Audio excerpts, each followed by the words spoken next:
তোমরা সবাই তো আলুর পরোটা, সবজির পরোটা খেয়েছো। তো আজকে আমি চিকেন পরোটা করেছি। চিকেনের পুর দিয়ে পরোটা খেতে খুব সুন্দর হয় আর নরমও হয়, কোথাও নিয়ে যাওয়ার জন্য খুব ভালো। তো আমার দেখো চিকেন নিয়েছি, এখানে 150 গ্রাম মতো চিকেন আছে। বোনলেস চিকেন, একদম ছোট ছোট করে আমি পিস করে কেটে নিয়েছি। তার সাথে দেব পেঁয়াজ আছে, লঙ্কা আছে, আদা আছে, রসুন আছে, ধনেপাতা কুচি আর লেবু। তো সব একদম ছোট ছোট ছোট ছোট করে কুচি করে কেটে নিয়েছি। আমার এই যে একদম ছোট্ট একটা লোহার কড়াই আছে, সব থেকে আমার প্রিয় কড়াই এটা।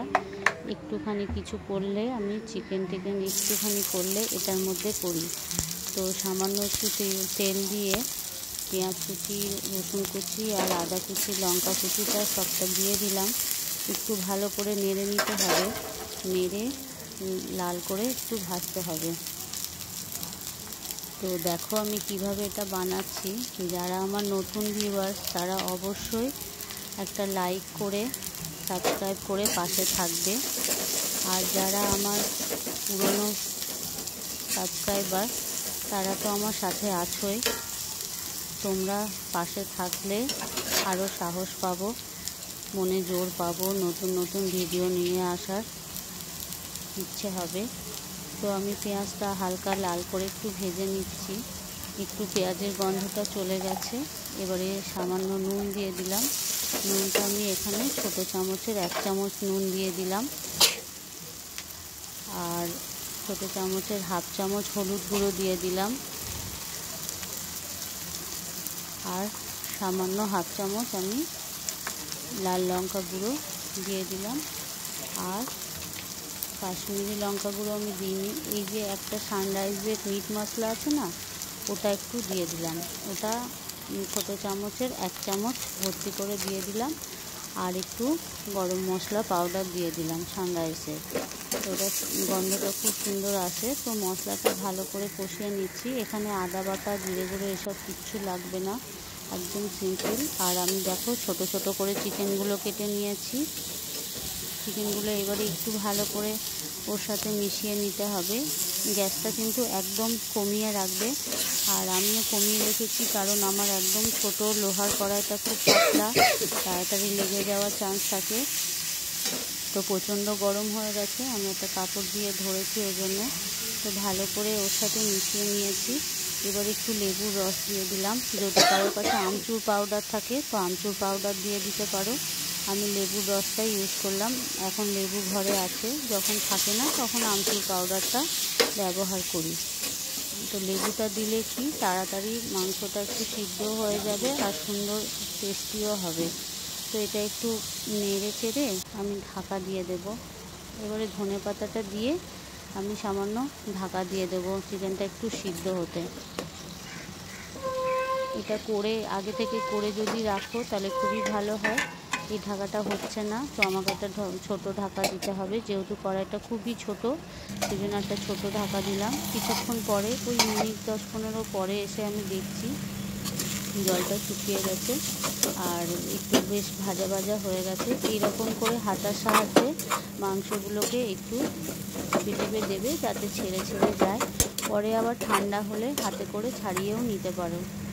আমার এটা হয়ে গেছে, তো আমি এটা নামিয়ে ঠান্ডা হতে দেব।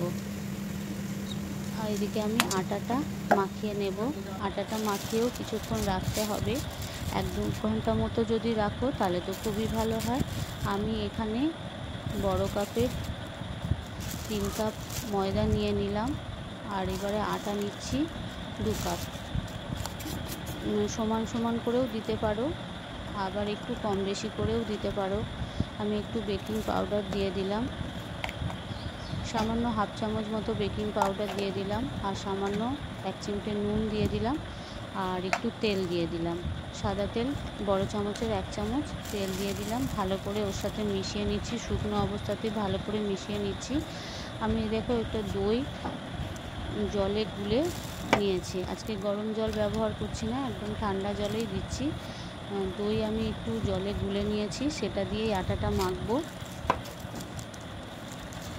ভালো করে একটু নরম, খুব নরম হবে না আবার খুব শক্তও হবে না, একটু মাখিয়ে যদি 1 ঘন্টা মতো রাখো খুবই ভালো হয়। তো আমার হাতে 1 ঘন্টা মতো আমি রাখিনি, ওই 30-40 মিনিট মতো আমি রেখে দেব। একটু তেল মাখিয়ে আবার একটু মাখিয়ে নেব। দেখো আটাটা মাখানো হয়ে গেছে, খুব নরমও নয় আবার খুব শক্তও নয়, খুব সুন্দর আটাটা মাখানো হয়ে গেছে। তো এবার তেলটা মাখিয়ে কিছুক্ষণ রেখে দেব। ওই যে বললাম টাইমটা তোমাদেরকে, তোমাদের হাতে যদি সময় থাকে 1-2 ঘন্টা মাখিয়েও রাখতে পারো। আমি 20-30 মিনিট পরে এসে দেখাচ্ছি তোমাদেরকে আটাটা কত সুন্দর আরও সফট হয়ে গেছে, তবে লেগে কিন্তু যাবে না ওর মধ্যে। আমার রান্নাঘরটা ছোট, তোমরা সবাই জানো, সেহেতু অতটা জায়গা নেই, গ্যাসের সামনেই আমাকে বেলে করতে হয়। এই লুইগুলো আটা থেকে যে লেচি কাটবে সেগুলো একটু বড় বড় রাখবে, কারণ মাংস পুর দেবে, যখন বেলতে যাবে তখন ফেটে যাওয়ার চান্স থাকতে পারে। সেই জন্য এই যে মোটা মোটা করে নিয়েছি আমি, এখন লুইগুলো করে নিয়েছি। এবারে একটু শুকনো ময়দা দিয়ে হাতের চারপাশে ওটা লাগিয়ে নিলাম। এবারে পুরগুলো একটু হাতে করে প্রেস করে করে একটু ভেতর দিকে ভরে দেবে, একটুখানি ভরলে আবার বেশি ভালো লাগবে না, একটু মোটামুটি মতো পুরটা ভরবে, ভরে মুখটা ভালো করে সিল করে তারপরে লুই করে দেবে। আর একটা করে আমি তোমাদেরকে দেখাচ্ছি। দেখো ভালো করে চারপাশটা গর্ত করে একটু বড় করে নেবে, তারপরে একটু আঙুলে করে চেপে ভেতর দিকে একটু প্রেস করে ঢুকিয়ে দেবে, তাহলে ভেতরে অনেকটা পুরো জায়গা হবে। এই যে মুখটা ভালো করে মুড়িয়ে নেবে যাতে ফেটে বেরিয়ে না যায়, মুখটা চিপে ভালো করে বন্ধ করে নেবে। এইভাবে সব লুইগুলো আমি করে নেব। এবারে একটা বেলছি, বেলেও দেখাচ্ছি। যদি ভিডিওগুলো তোমাদের ভালো লেগে থাকে অবশ্যই লাইক, শেয়ার, কমেন্ট করবে আর সাবস্ক্রাইব করে পাশে থাকার অনুরোধ রাখলাম। একটু ময়দা নিয়ে এটাকে বেলে নেবে, তবে হালকা হাতে বেলবে, একদমই বেশি চাপ দেবে না, যাতে মাংসর ভেতরে পুরগুলো যাতে বেরিয়ে না যায়, সেজন্য হালকা হাতে বেলতে হবে। আমি এটাকে বেলে নিয়ে তারপরে সেঁকবো। বেশি তেল কিন্তু এটাতে লাগে না। দেখো আমার বেলা হয়ে গেছে, তাও একটুখানি আবার ময়দা দিয়ে আবার একটু বেলে নিচ্ছি। একদম বেশি চাপ দেওয়া চলবে না, হালকা হাতে বেলতে হবে। এই যে বেলে নিয়েছি আমি, এদিকে তাওয়াটা গরম হতে দিয়ে দিয়েছি, তাওয়াটা গরম হয়ে গেছে, দিয়ে দিলাম। তোমরা বানিয়ে দেখো, খুব সুন্দর লাগবে, ডিনারে হোক ব্রেকফাস্টে হোক। আমি আজকে এটা চিকেন স্যুপের সাথেই সার্ভ করব।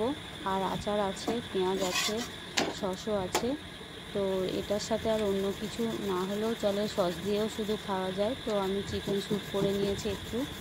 চিকেন স্যুপের রেসিপি তো তোমাদেরকে আগে দেওয়া আছে। আমি একদম ঘরোয়াভাবে সিম্পলভাবে রান্না করি, তোমাদের অবশ্যই ভালো লাগবে। এক পিঠটা সেঁকে নিয়ে তেল দিয়ে দিলাম, এবারে আর এক পিঠটা সেঁকে নিচ্ছি আমি বেশি তেল ব্যবহার করি না, তোমরা সেটা যারা আমার ভিডিও দেখো তারা অবশ্যই জানো আমি কম তেলে রান্না করার চেষ্টা করি। সব দিকটা খেয়াল রেখে চলতে হয়। এদেরকে ভালো করে সেঁকে নেবে। Bye bye.